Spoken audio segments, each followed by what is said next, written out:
these are some of the wealthiest people in the country, if not the world. And they were all standing right behind Donald Trump on inaugural day, or just about. Here is first Palantir CEO Peter Thiel, maybe the ringleader of the PayPal mafia, as it's called sometimes. This is just him in April of 2024. Just at a Mercatus Center event. Mercatus Center is the sort of libertarian think tank, or one of those. Here he is. Sort of, one way to think of the Weimar period was, it's like the dwarves in Moria, where they dwelled too deep, and finally they awakened the nameless terror of the Balrog. But I think there are, and again, I don't think we're ever in a cyclical world, but there are certainly certain parallels in the U.S. in the 2020s to Germany in the 1920s, where liberalism is exhausted. One suspects that democracy, whatever that means, is exhausted, and we have to ask some questions very far outside the Overton window. Okay, so there he is saying, like, we're like Weimar Germany, and democracy, whatever that means, has been exhausted. I want to get back, is that notion of, like, whatever democracy means, who could tell? Nothing has meaning. Is interesting. Now, for people who don't know any history, after Weimar, we saw the rise of Nazism. And Overton window means, like, we got to widen the scope of what we contemplate as being normal. Here is Mark Andreessen, the guy who created Netscape, another tech billionaire. This is him on the Chris Williamson YouTube channel. This is where, and you will recognize this, Gil, from this guy obviously reads some Curtis Yarvin or talks to him directly, but here he is. Talking about this too, right? Which is like, okay, how do we actually like redo the system is, of course, much harder. The other lens on this that I think about a lot is Curtis Yarvin, who's also a good friend of mine. And the way he describes the American system that's running the people, the way he describes it is we are living under FDR's personal monarchy 80 years later without FDR. Right. And the reason he describes it, he says, look, when before FDR, the federal government was actually very small. Like, the tax rates were like super low. The federal government didn't do very much. The FDR dramatically, by orders of magnitude, increased the size and scope of the federal government. He did that for two reasons. One was the New Deal, and then the other was World War II. And so the federal government that Franklin Roosevelt left behind in 1945 when he passed away was the government that he had built, which he had run the entire time from 1933 to 1945 himself, in which he had staffed himself and he had overseen himself and everything. And he built this giant structure. And as Curtis basically says, as long as you had FDR running that, it could run really well. And, we won World War II and saved the free world, and like it worked, and pulled the U.S. out of depression, like the whole thing worked, and it was great. But if you let an organization of that size and scope run without its founder CEO for 80 years, you end up with what we have now, which is just like basically an out of control bureaucracy, like an out of control system. All right. So I just wanted to lay that out. And there was also one where Andreessen, I think, was on Joe Rogan, basically saying that, FDR, Hitler, whatever, people were really in control of stuff. All right. So with that said, he cites Curtis Yarvin. Who is Curtis Yarvin? Curtis Yarvin is a software programmer from San Francisco who in the early 2000s started writing a weird blog under the name Mencius Moldbug.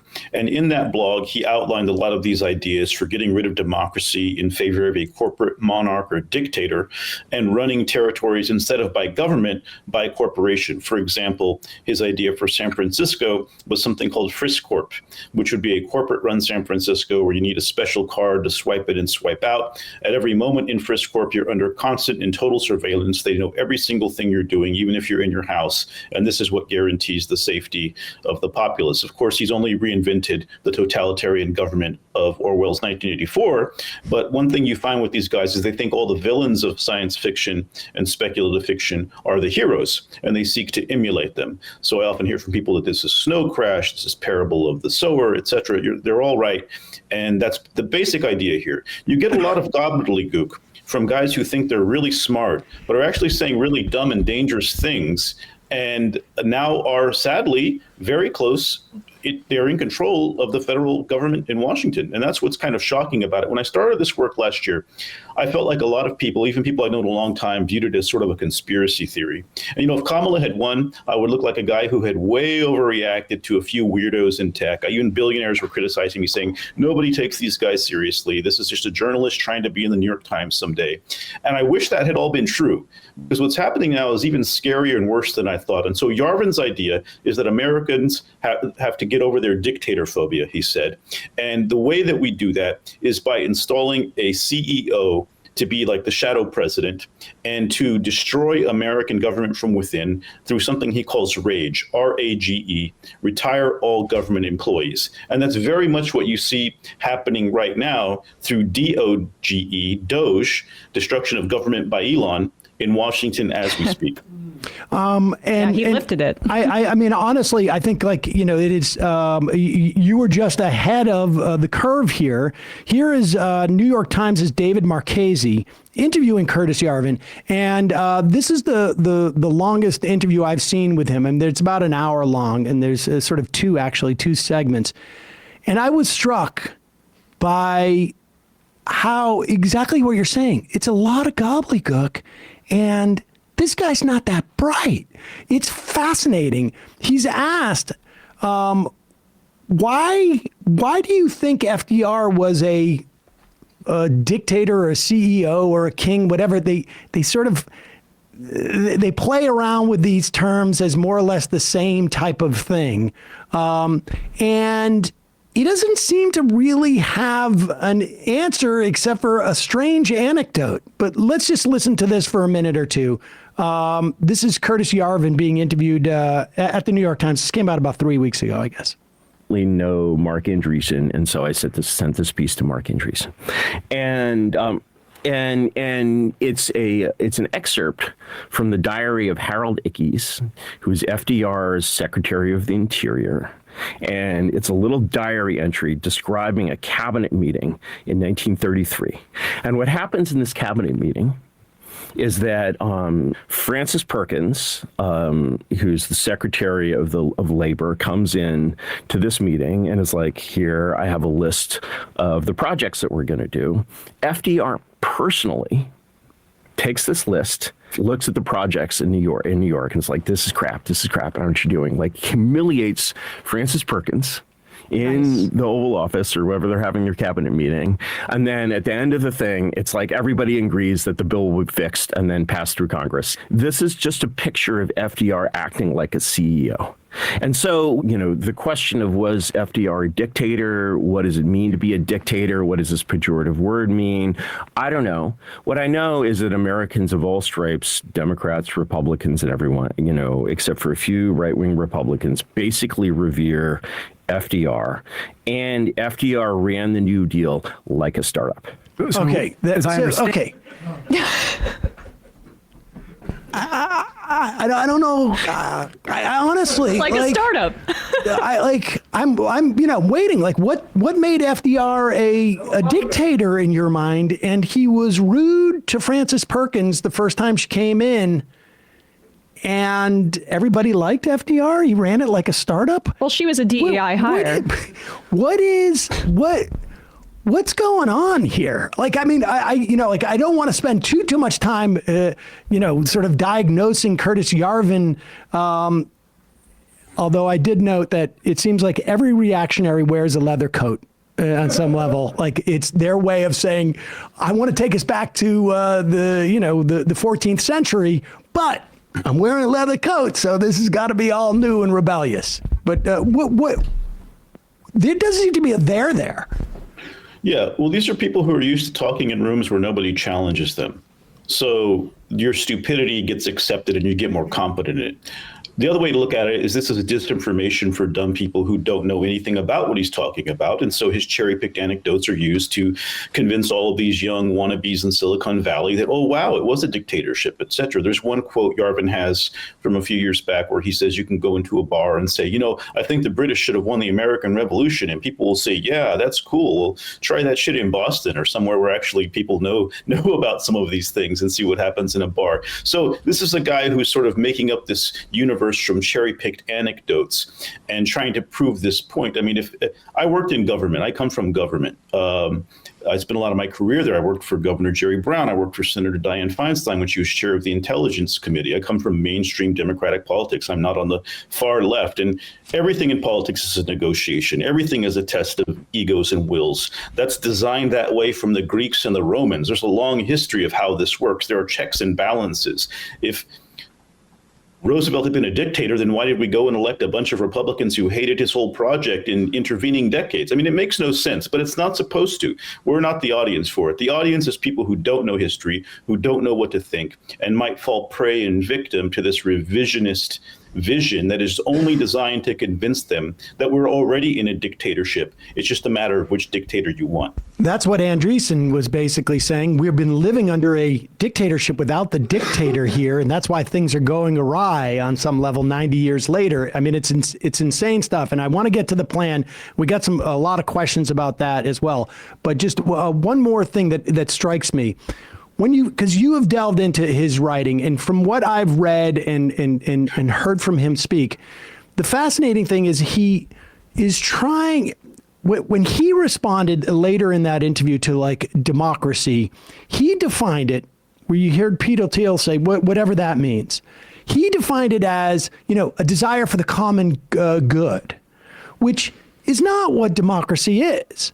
Democracy is not about, I think everybody wants that, but democracy is about the participation in the decision making as opposed to a desire for what the ends is. And I want you to talk about how slippery they are about what democracy is.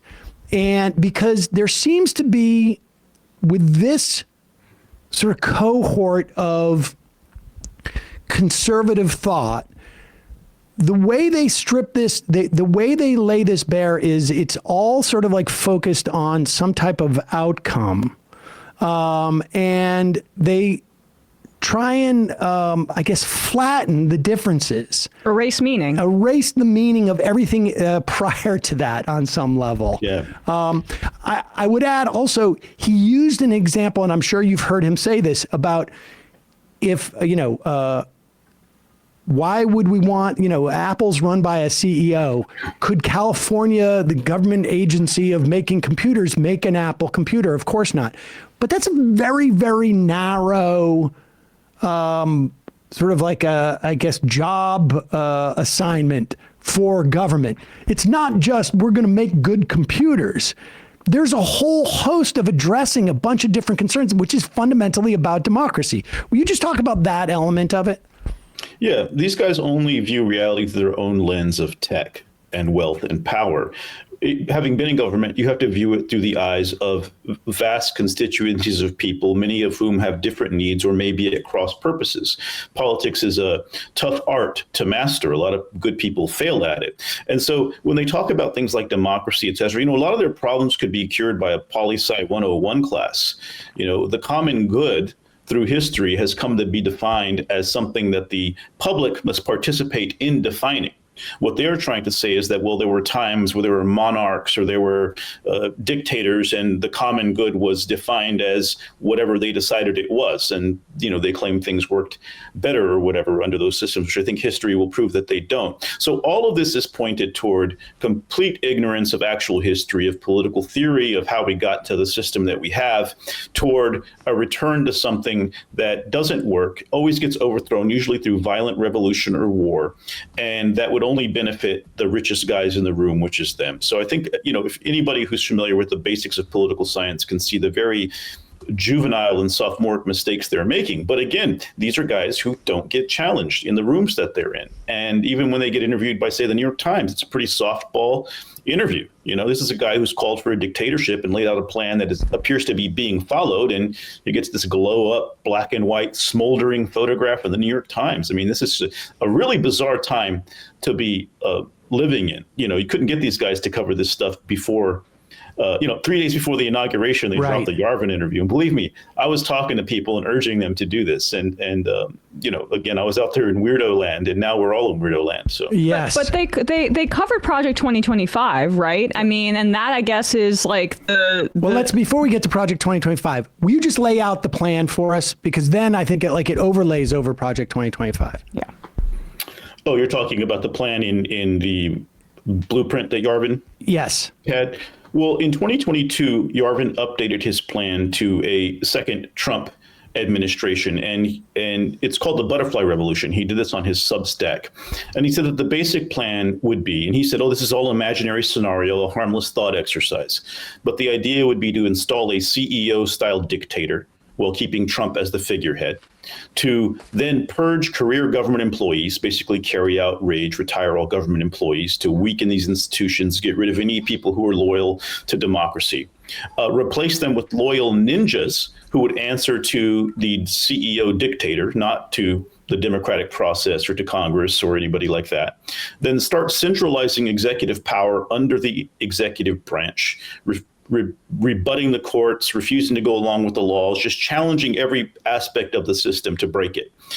And then, and also bypassing congressional oversight, and then use this new centralized power to start seizing the other centers of power in society, media power, academia, establish complete control over the information sphere, because in order to have this experiment last, you have to make sure it controls information, because it needs to control future elections. It does no good if in 2 years we get the Congress back, or in 4 years we get the White House back. So that was the scary vision he laid out in 2022. And as far as I can tell, that sounds impossible.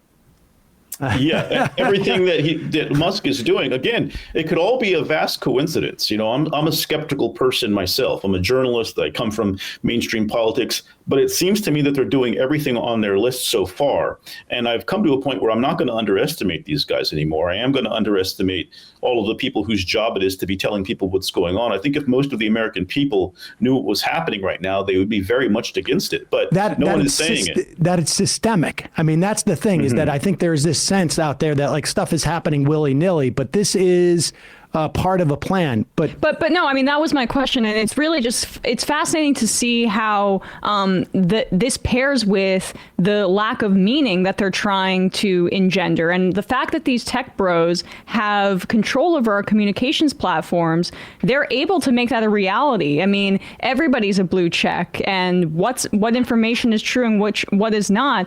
I mean, I think I saw Yarvin saying that this is the prime opportunity for our plan to come into place, or go into place, because right now we're in a very irony-pilled or in high irony time, essentially saying that there's such little education that our ideas sound okay. I mean, it's the same with the anti-vax stuff.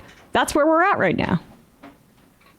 Definitely. Everything is considered negotiable, and there's no opposition that's organizing to really counter what these guys are doing. Instead, the Democratic Party's stance seems to be that, we're just going to let them do it, as much bad stuff as possible, and everybody will be against it.